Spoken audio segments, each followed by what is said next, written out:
Hello there, you're tuned into 7 Edition. I'm Shafiqa Rizali and these are your headlines. Gradual increase of RON 95 retail price was just a suggestion, says Minister. PAC calls for an audit on the 20 million ringgit invested in flying car project. And US President angers China by signing bills backing Hong Kong protesters.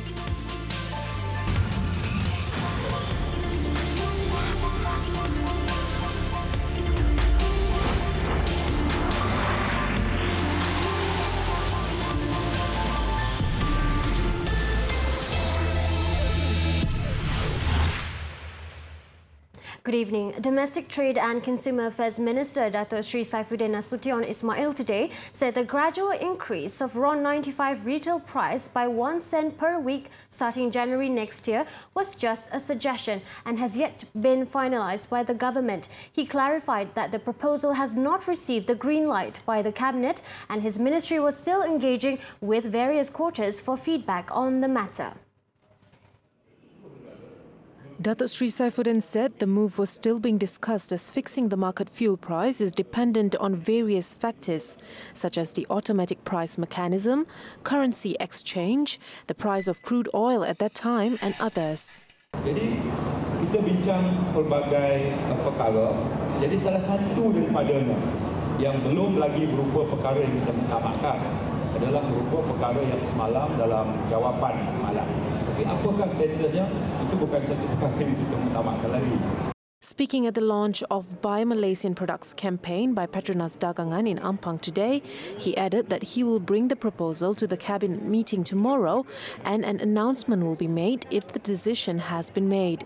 Yesterday, his deputy Chong Chieng Jen told members of parliament during the Dewan Rakyat sitting that the government will start removing fuel subsidies by increasing the RON 95 pump price until it reaches market price. The gradual increase will help reduce the people's burden and prevent the prices of goods from sharply rising. This was in line with the implementation of the new petrol subsidy program, which is also set to begin in January next year. 8 squatter homes and a heavy vehicle workshop were destroyed in a fire at Taman Cemerlang in Jelutong, Penang today. The incident left 4 families homeless, while a firefighter and an elderly woman passed out due to breathing difficulties in the incident. 3 teams of firefighters from Jalan Perak, Lebuh Pantai and Paya Trubong were deployed to the scene after a distress call was received at 11:44 a.m. Initially, the rescuers faced difficulties to reach the scene due to the narrow roads in the area, while the close proximity of the houses, which were also made of wood, made it hard to fight the blaze.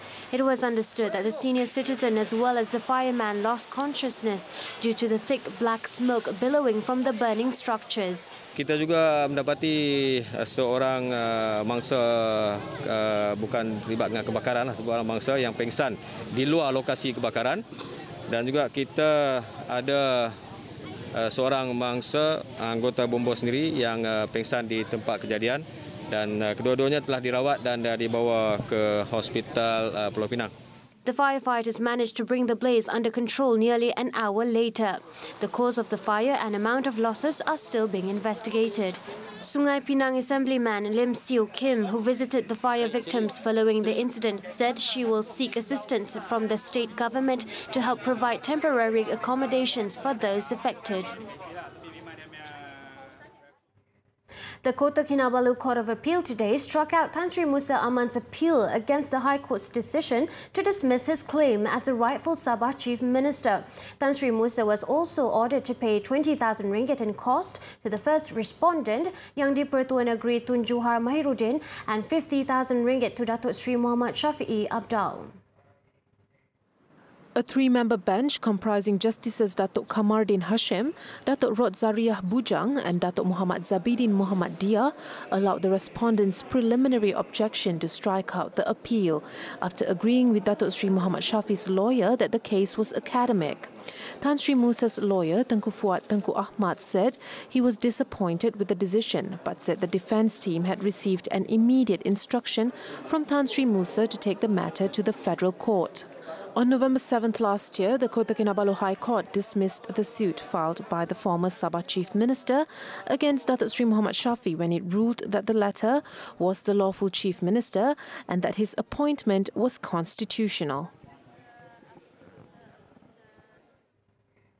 Police announced today that elephant tusk, deer antlers and skin from various animals was seized in Kelantan and Kedah. The items are believed to be worth about 240,000 ringgit and were meant for markets in Malaysia and Thailand. 4 local men have been detained and investigators are now closing in on identifying the mastermind behind the syndicate. Deputy Inspector General of Police Datuk Mazlan Mansur said of the 4 poachers, 3 of them have been charged in court and sentenced to 2 years in jail for the illicit activities. The men had reportedly been tasked with hunting the animals and disposing of animal parts to potential buyers. 13 bank accounts containing almost 1.6 million ringgit belonging to the suspects and their family members have also been frozen. Police believe the syndicate has been operating for about 5 to 6 years based on the 5 luxury cars that were seized. Malaysia and South Korea signed 4 memoranda of understanding on Thursday, stepping up its game in various fields and boosting ties between the 2 nations. The 4 MOU inked were to intensify cooperation on information and communications technology, to step up cooperation in digital government, to healthcare and medical science, as well as cooperation in the field of water and sewage management. Officials from both sides signed on the 4 sectors in the presence of Prime Minister Tun Dr. Mahathir Mohamad and South Korean President Moon Jae-in. Malaysia and South Korea established diplomatic ties in 1960.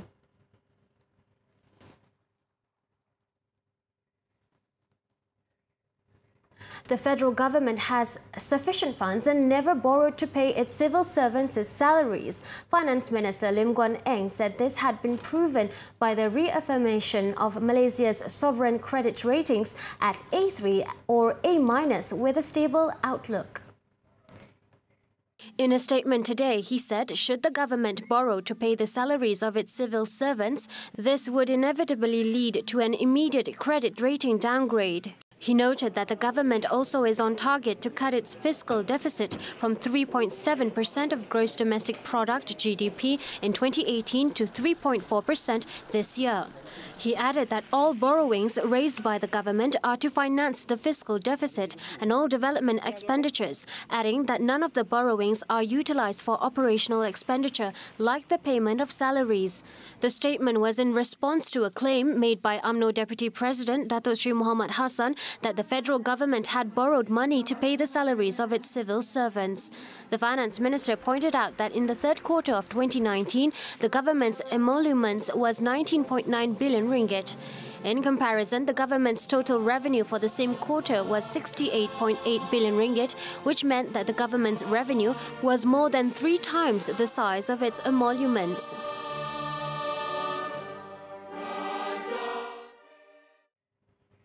The Parliamentary Services Commission is expected to be set up next year in the effort to enhance the Parliament's power of autonomy.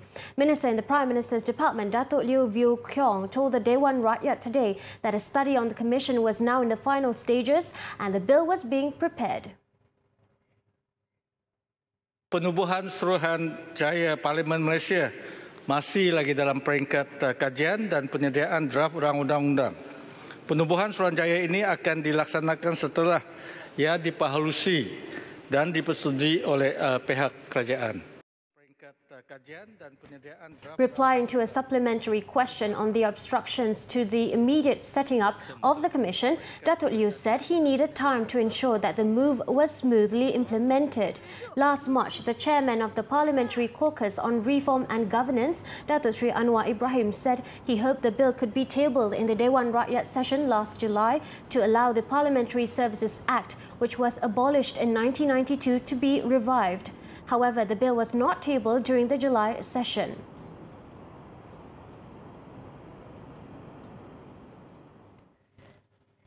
Parliament's Public Accounts Committee (PAC) said today it had detected several flaws in the flying car project and called for an audit on the 20 million ringgit public funds invested in the private firm behind the project, Aerodyne Ventures Sendirian Berhad (AVSB).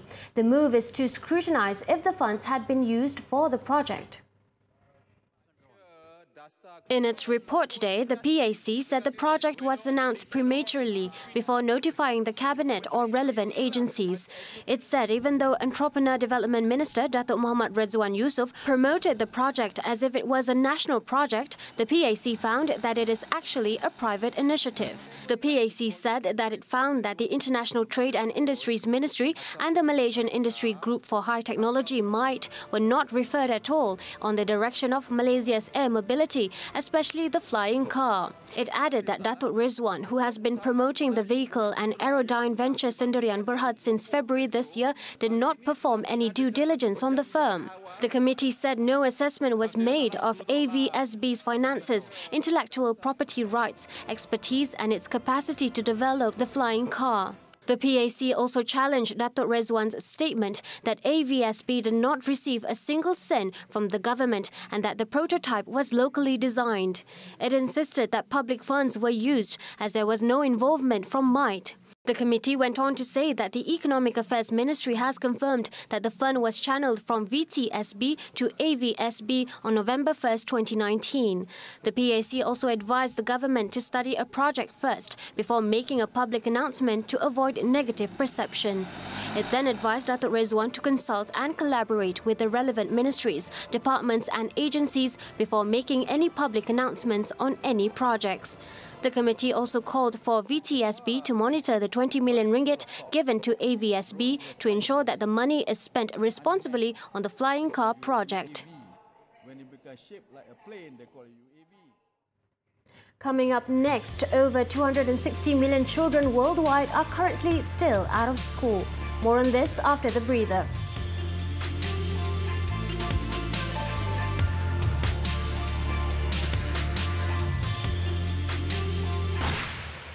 Welcome back. US President Donald Trump signed 2 bills meant to show solidarity with pro-democracy protesters in Hong Kong, sparking anger from China, just as the two countries edge towards a trade truce. Its foreign ministry said Thursday the move shows the US has sinister intentions and that it will retaliate with firm countermeasures. Trump said he signed the law out of respect for President Xi Jinping, China, and the people of Hong Kong. The new law mandates sanctions on Chinese and Hong Kong officials who carry out human rights abuses and requires an annual review of the favorable trade status that Washington grants Hong Kong. The second bill prohibits export to Hong Kong police of certain non-lethal munitions, including tear gas, pepper spray, rubber bullets, water cannons, stun guns, and tasers. In response, the Hong Kong government said it strongly opposes and regrets Trump's decision to sign the legislation, which will ultimately damage the city's relationship with the US.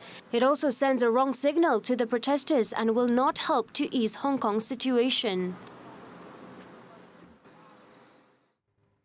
Meanwhile, Hong Kong police on Thursday entered a ransacked university campus where authorities faced off for 11 days with barricaded protesters looking for petrol bombs and other dangerous materials left over from the siege. But in recent days, the last few people barricaded in the campus seem to have disappeared. Footage inside the campus shows a state of chaos with bricks, rubbish and umbrellas strewn across the college grounds.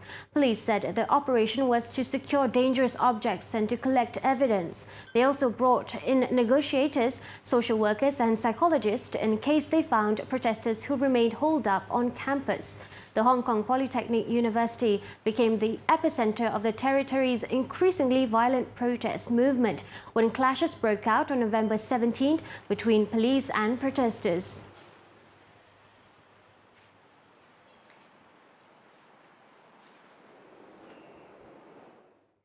Now, according to a recent UNESCO projection, more than 260 million children worldwide are currently still out of school. This includes some 60 million that are of primary school age. Experts said the reason this happens because global education donors usually focus on improving learning outcomes for children who are already in school, but often neglected the fact that many more children worldwide are missing out on education opportunities entirely. Azaria Tagaya has the report. Economic or social disadvantages and inadequate infrastructures are just some of the factors influencing why children miss out on early education. According to Tim Howarth, Chief Executive Officer of United World Schools, or UWS, the biggest hurdles in reaching these children can often be one of the simplest things. We work with Dalit communities in Nepal, we work with indigenous minority groups in Cambodia, and one of the big barriers to education for them is language, because they speak their own indigenous language, so their mother tongue is very, very rarely the national language. So therefore everything we do has to be very thoughtfully co-constructed with the community, which is why we work very, very closely with community leaders, with local government, to make sure we're teaching the national curriculum, but we're doing so in a way that's relevant to an indigenous minority 5-year-old who's just starting their educational journey. UWS was among 6 winners of the 2019 WISE Awards at this year's World Innovation Summit for Education WISE 2019 held in Doha, Qatar recently, which recognizes innovative solutions to address global educational challenges. UWS has helped make education accessible for more than 30,000 children so far. Also in that list is Street Child, which works in countries such as Sierra Leone, Nigeria, and Liberia. Family poverty is the biggest challenge that we're currently looking at. And that's not to say that it stands alone. There are often a number of barriers that prevent children from going to school, both economic and social factors. So the clue's in the name. We work with a lot of street-connected children, and those children are on the streets not just because their families can't afford to send them to school, but also sometimes because of social reasons. They've been ostracized from the family. Maybe they're not with their biological parents. The issue of out-of-school children is one that is complex and requires a multifaceted solution, a strategy of sorts to provide those out of reach with equal opportunities to quality education. But as we learned, the issues and challenges faced are often unique to each country and community, and thus requires unique solutions. This topic took center stage at WISE 2019, drawing in more than 3,000 educators, policymakers, and social activists from around the globe to Doha. Educate a Child, or EAC, the world's only fund dedicated to enrolling out-of-school children, unveiled a new strategy to help countries get the hardest-to-reach kids into the classroom, called the Zero Strategy. Grammy winner Shakira Mubarak, who founded the Barefoot Foundation, was also in attendance and announced a new partnership with EAC to enroll 54,000 out-of-school children from her native country of Colombia over the next 2 years. To ensure the success of the Zero Strategy, EAC has already started discussions with select countries and aims to work with at least 3 governments per year. Azaria Tagaya, reporting together with cameraman Aizat Aidid, Doha, Qatar.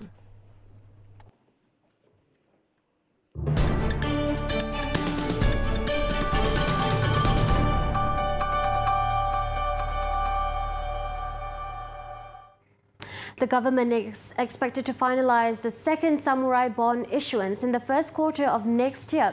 Deputy Finance Minister Dato' Amiruddin Hamzah said the government is still in talks trying to get the best rate, which will be much lower from the first samurai bond.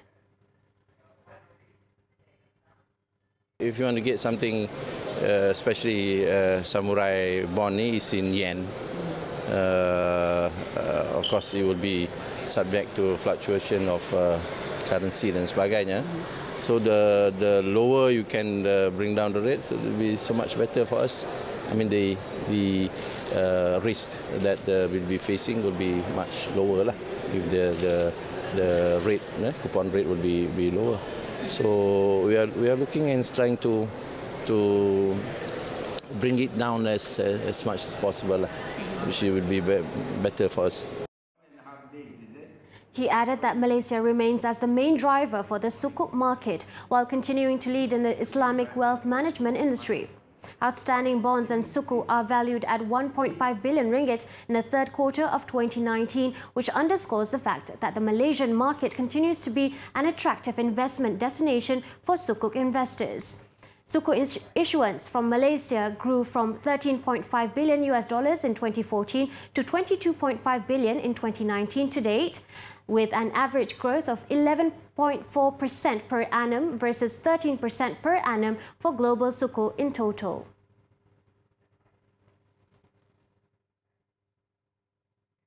Indonesian President Joko Widodo on Thursday ordered government agencies to remove 2 ranks of public servants in 2020 and replace their roles with artificial intelligence. Jokowi made the remarks in a room full of leaders of big companies as he laid out a second-term agenda aimed at changing the structure of Southeast Asia's largest economy by reducing its reliance on natural resources. The Indonesian leader said Indonesia should transition to higher-end manufacturing, such as electric vehicles, and use raw materials like coal and bauxite in such industries, not just exports. Such transformation would require foreign investment, and Jokowi said he would improve the business climate by fixing dozens of overlapping rules and cutting red tape. To reduce bureaucracy, Jokowi said the current top 4 tiers in government agencies would be flattened to 2 next year. However, he did not provide further details, including any guidance on which specific roles would be removed or how the technology would be used.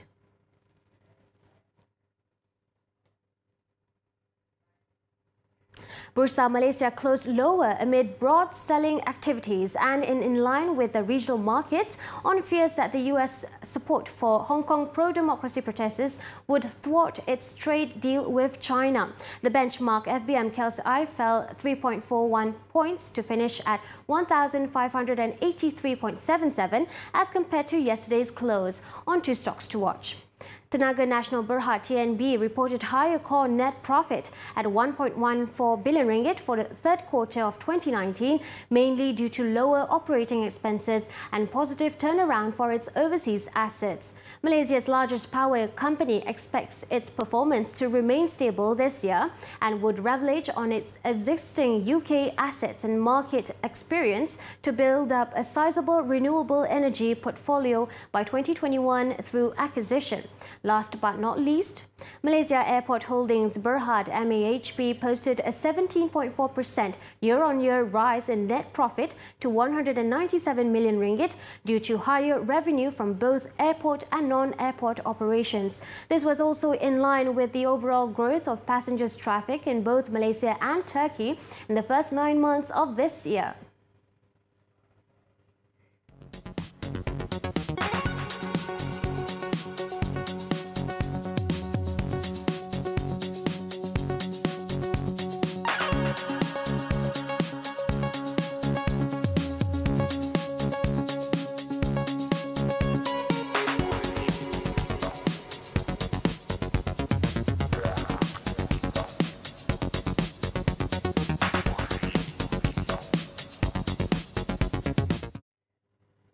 We're taking a short break, but when we return, US teen's makeup tutorial with a hidden message goes viral. Details next. Thanks for staying with us. A 17-year-old US teenager has gone viral over her TikTok video where she pretends to give a makeup tutorial but actually criticizes China's oppression of Muslim Uyghurs. The post has been seen 1.7 million times before TikTok, a China-owned company, suspended her account in a move that sparked more criticism worldwide. Here's the story. The video starts with Afghan-American woman Feroza Aziz offering eyelash curling advice to her followers. But this is no ordinary beauty tip. Just seconds into this seemingly straightforward tutorial, things took a serious turn. Then you're going to put them down and use your phone that you're using right now to search up what's happening in China, how they're getting concentration camps, throwing innocent Muslims in there, separating their families from each other, kidnapping them, murdering them, raping them, forcing them to eat pork, forcing them to drink, forcing them to convert different religions, if not, or else they're gonna, of course, get murdered. She spends the rest of the 40-second clip criticizing China's move in handling Muslim Uyghurs in Xinjiang and claimed that it's another Holocaust, which no one is talking about. Not long after the video was posted on TikTok, Feroza claimed on her Twitter account that she had been blocked from posting on the app for a month. She also reposted the viral video on Twitter, which had numerous retweets, garnering more than double the views of the original video. Chinese company ByteDance, who owns TikTok, claims that it does not censor videos that displease the Chinese government, after the U.S. government announced a national security investigation into the company. But the ban on Feroza's account led to further speculation on whether the company censors political content that may offend the Chinese government. A few days later, and after several media reports on the case, Feroza claimed that TikTok issued a public apology to her and reinstated one of her accounts, saying that the ban was due to a prior conduct on the app and unrelated to Chinese politics. But Feroza argued that her account was suspended for trying to spread awareness. And interestingly, the company pointed the finger at a video in which a picture of Osama bin Laden flashes on the screen on grounds that it contains a terrorist imagery. In an interview with BBC, Feroza reiterated that she is not scared of TikTok and would continue making videos to spread awareness on social media on crucial issues. The saga of the 17-year-old has since boosted growing scrutiny over China. The country has been accused of running detention centers in Xinjiang, but has repeatedly denied any reports of abuse at its facilities. Please be aware. Please spread awareness. Now updated as of 7 p.m, here are the top trending topics and searches on the internet today.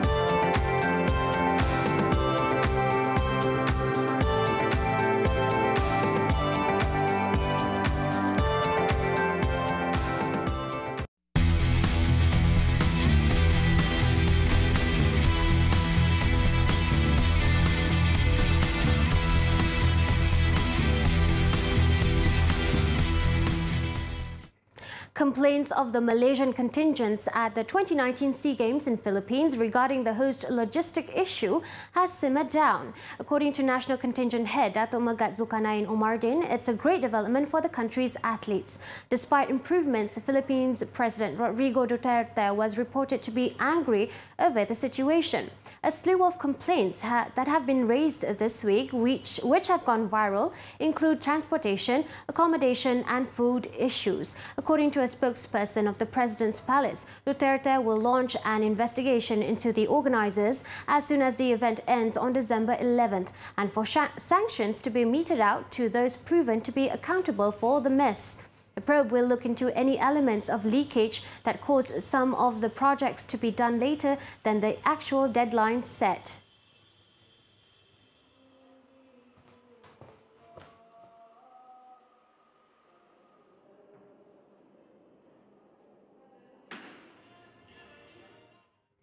After prayers and morning rituals, these women train with swords and machetes. The Himalayan Kung Fu nuns are breaking stereotypes with martial arts to send out a message of gender equality and empowerment. The visuals wrap up 7 Edition tonight. I'm Shafiqa Rizali. Thank you for watching and good night.